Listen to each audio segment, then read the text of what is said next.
देखो, palm oil के regarding ये आर्टिकल है। पाम ऑयल क्या है ना, इसके रिगार्डिंग बहुत सारे परसेप्शंस एग्जिस्ट करें। कुछ लोग बोलेंगे इट इज़ बैड, कुछ लोग बोलेंगे इट इज़ गुड। अब सब ऐसे ही कुछ कुछ सुन के बोले जा रहे हैं। मेजरली तो यही होता है, किसी ने वेल रिसर्च्ड कुछ देखा नहीं है, कुछ रिसर्च की नहीं है, तो उस वजह से सब एक दूसरे के व्यूज़ कैरी करके और उसको कैरी फॉरवर्ड करते हैं। तो उस वजह से एक कन्फ्यूजन क्रिएट हो जाता है। और कई बार ये मार्केट टैक्टिक्स भी होती है कि हाँ, एक चीज़ को आप डिफेम करो और अपनी कुछ नई चीज़ ला के रख दो तो वो चल जाएगी। तो ये भी चीज़ें होती हैं, बहुत सी चीज़ें होती हैं दैट। तो ठीक है, हम इस आर्टिकल में जो हमें बताया जा रहा है वो हम देख लेते हैं। सो बेसिकली ये आर्टिकल बताना चाह रहा है कि palm oil actually not just palm oil but what are the different type of oils and how they affect your health and which oils are good to consume, which are not good to consume. So regarding all that, okay. So see, यहाँ पे कह रहा है Indian Food and Beverage Association said in the statement issued that the palm oil has been consumed by Indians since 19th century and the oil has well-rounded fatty acid profile. Palm oil is amongst the most affordable and versatile edible oil globally से माना जाता है। इसकी shelf life भी अच्छी है and neutral test है, ठीक है। ये सब इसके रिगार्डिंग बोला है। अब ये बोल रहे हैं कि of late palm oil is getting bad rap, ठीक है। पाम ऑयल को काफ़ी सारा नेगेटिविटी इसके रिगार्डिंग देखने मिल रही है, रिगार्डिंग कि इन्फ्लुएंस कैसे इसे डिफेम कर रहे हैं। सेलिब्रिटीज़ भी कह रहे हैं कि it is not that good. Fitness गुरूज and all suggesting that palm oil is not good for your health and all. For instance ये फिर एक एग्जांपल देके बोल रहे हैं कि जैकी बगनानी ने बोला था recently that palm oil is the most dangerous thing in life. तो it's suicidal to consume palm oil, यहाँ तक कि उन्होंने बोल दिया। अब ये पता नहीं है किस बेसिस पे बोल रहे हैं और probably not on any basis, probably a market strategy, I don't know. I don't want it actually delve into it. हमें नहीं पता कि ये किस रिगार्डिंग बोल रहे हैं, हमें नहीं जानना। हमें क्या जानना है, हमें जानना है कि भाई साइंटिफिकली क्या है, हमें सिर्फ इसका साइंस जानना है। तो हम देख लेते हैं अब आगे। अब ये हमें इसके रिगार्डिंग ये बता रहे हैं कि भाई ऑल ऑयल्स के रिगार्डिंग अभी हमें टाइप ऑफ ऑयल्स बताएंगे कि there are 3 types of oils. एक होता है bad saturated fatty acid and good mono unsaturated fatty acid and poly unsaturated fatty acid. तो एक है bad unsaturated fatty acid, good mono unsaturated fatty acid और poly unsaturated. तो ये दोनों तो अनसैचुरेटेड फैटी एसिड है और ये है सैचुरेटेड फैटी एसिड, ठीक है। अब सैचुरेटेड अनसैचुरेटेड अगर आपने बेसिक केमिस्ट्री पढ़ी है तो सैचुरेटेड इज़ वंस जहाँ पे double bonds and all exist नहीं करते, बल्कि जबकि अनसैचुरेटेड में डबल और ट्रिपल बॉन्ड्स एग्जिस्ट करते हैं, ठीक है। जो भी आप उसका केमिकल कॉम्पोजिशन होता है उसमें, ठीक है, ओके। तो अभी बता रहे हैं कि जो हाई सैचुरेटेड फैटी एसिड्स हैं, जिन ऑयल्स में हाई सैचुरेटेड फैटी एसिड होता है, they are known to increase levels of bad cholesterol को वो बढ़ाते हैं आपके ब्लड में and that will lead to inflammation, that will also decrease insulin sensitivity and that will enhance tendency of clot formation that may result into risk of heart attack and strokes as well as that may lead to diabetes. So these are what? These are negatives of saturated fatty acid. तो ये saturated fatty acids के negatives बता रहे हैं। तो मतलब in short saturated fatty acids जो हैं वो जनरली हमारे लिए गुड नहीं है, they are not good for consumption के बेस लिए, ठीक है। उसके बाद ये बता रहे हैं that fats that remain solid या सेमी सॉलिड रहते हैं जो रूम टेम्परेचर पे, जैसे कि palm oil, coconut oil, ghee, butter and lard are high in saturated fatty acid. वो कह रहे हैं कि इस टाइप के ऑयल्स जैसे कि पाम ऑयल भी और ये सारे ऑयल्स इनमें सैचुरेटेड फैटी एसिड होता है काफ़ी ज़्यादा, ठीक है। तो अब जब सैचुरेटेड फैटी एसिड है तो उसके नेगेटिव्स भी उसमें होंगे, तो ये उसकी नेगेटिव साइड बता रहे हैं। फिर ये बता रहे हैं कि yes as per Indian dietary guidelines prepared by ICMR, coconut oil जो है एंड घी, कोकोनट ऑयल और घी की यहाँ पे ये बात कर रहे हैं, इनमें हाईएस्ट सैचुरेटेड फैटी एसिड होता है। तो ये बिल्कुल भी कंजम्पशन के लिए अच्छे नहीं है। It's ghee along with coconut oil, तो ये तो कंजम्पशन के लिए अच्छे है ही नहीं। क्यों? क्योंकि बहुत हाई लेवल है सैचुरेटेड फैटी एसिड का, और अभी हमने उसके नेगेटिव्स देखे थे जब, ठीक है। तो ये अराउंड 90 ग्राम्स to 70 ग्राम्स है पर 100 ग्राम्स में, जबकि पाम ऑयल जो होता है उसका जो liquid part of palm oil है उसमें सिर्फ 40 gram of saturated fatty acid होता है, जबकि 40 मूफा होता है, एंड रेस्ट जो होता है वो पूफा होता है। पूफा दैट इज़ अभी हमने पढ़ा था पॉली अनसैचुरेटेड फैटी एसिड, ठीक है।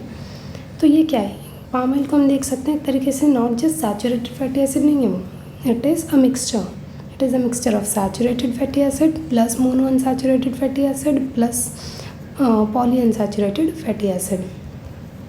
तो ये जो मिक्सचर है ना, this mixture is actually good, it is not problematic for your health. इसके रिगार्डिंग ये बोल रहे हैं कि ये जो मिक्सचर है दिस इज़ एक्चुअली गुड, ये आगे बोलेंगे, अभी हम देखेंगे। उससे पहले ये बता रहे हैं मस्टर्ड ऑयल सबसे जो बेस्ट है आपके लिए वो क्या है, mustard oil, safflower oil, sunflower oil, इनमें लोएस्ट कंटेंट होता है सैचुरेटेड फैटी एसिड का, दैट इज़ जस्ट 10 ग्राम्स पर 100 ग्राम। तो ये आपका बेस्ट हो गया इस टाइप के ऑयल, इसलिए आपको कंजम्पशन, आप देखोगे कि आप मस्टर्ड जनरली हम यूज़ करते हैं हमारे यहाँ पे, और सनफ्लावर ऑयल भी होते हैं, ठीक है।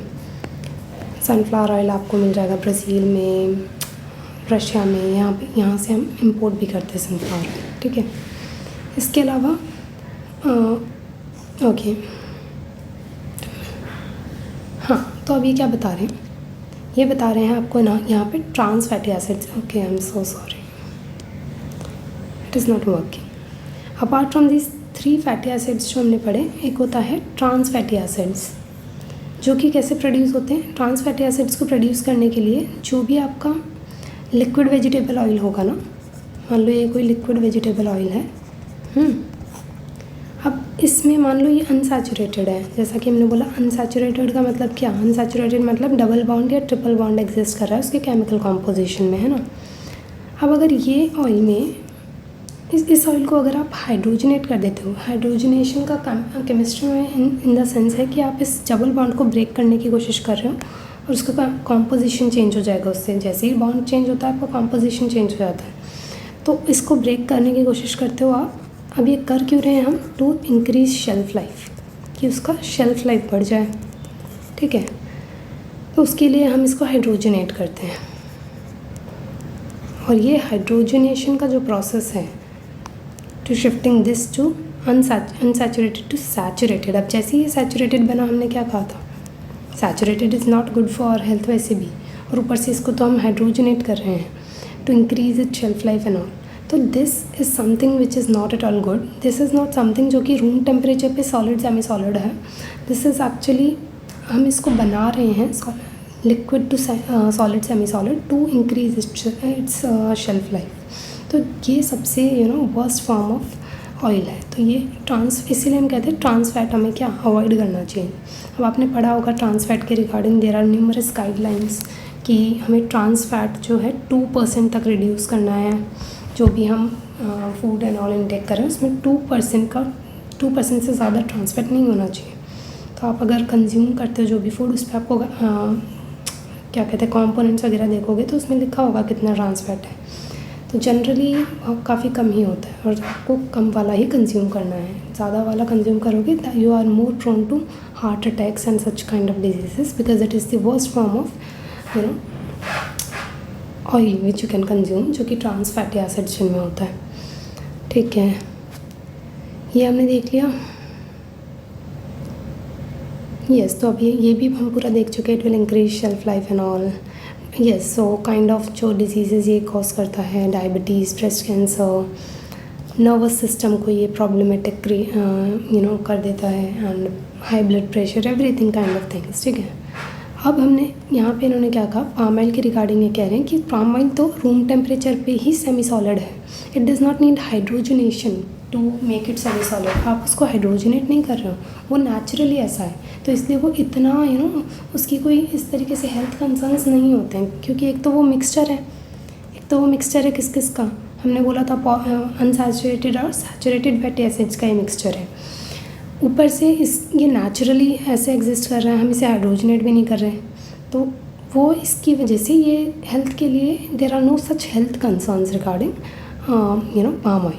तो वो कह रहे हैं कि palm oil is good to consume. इसमें कोई अगर कोई ऐसा कह रहा है तो they should be some basis, और उसका कोई बेसिस है ही नहीं, because it is good, it there is nothing. हमने साइंटिफिकली देखा कि कुछ इसमें ऐसा हो ही नहीं रहा है, ये बिल्कुल नेचुरल है और बिल्कुल you don't need, you are not consuming anything, ये बिल्कुल फुल्ली सैचुरेटेड भी नहीं है, तो एवरीथिंग। उसके अलावा ये कह रहे हैं most oils contain minor components जैसे कि tocopherol, sterols, naturally occurring antioxidant होते हैं ये, that give oils they distinct flavours. ठीक है, तो मोस्ट ऑयल्स में ये होते हैं, जबकि पाम ऑयल कंटेन करता है टोको ट्रायनॉल्स। ठीक है, this is tocotrienols which help lower blood cholesterol levels. तो ये क्या कह रहे हैं, एक्चुअली पाम ऑयल में क्या है, टोको ट्रायनॉल्स इसमें होता है जो कि लोअर कहता है ब्लड कोलेस्ट्रॉल को, तो ये तो अच्छा है। तो कैसे ये ख़राब हुआ, तो इसलिए आपका पाम ऑयल का इन्होंने यहाँ पे पॉजिटिव बताया, नेगेटिव हमने देखा था, यहाँ इन्होंने पॉजिटिव बता दिया। अकॉर्डिंग टू ICMR गाइडलाइंस के अकॉर्डिंग मिक्स ऑफ ऑयल्स जो होता है that are low in saturated, high in PUFA and should ideally be used. और हमने अभी देखा कि जो पाम ऑयल है दैट इज़ ऑल्सो क्या है, मिक्स है, तो यहाँ पे भी ये उसका पॉजिटिव हो गया। तो avoiding this would mean avoiding palm oil is as much as possible. अब ये कह रहे हैं कि ठीक है, अच्छा तो है, मतलब इसमें कोई बुराई नहीं है, if you are consuming it's not that कोई इतना, इट्स मॉडरेशन में है, कोई इतना इशू नहीं है, थोड़ा बहुत कंज्यूम कर सकते हो, बट अवॉइड करना कर सकते हो तो कर सकते हो, आप अवॉइड अगर करना चाहते हो तो डू इट।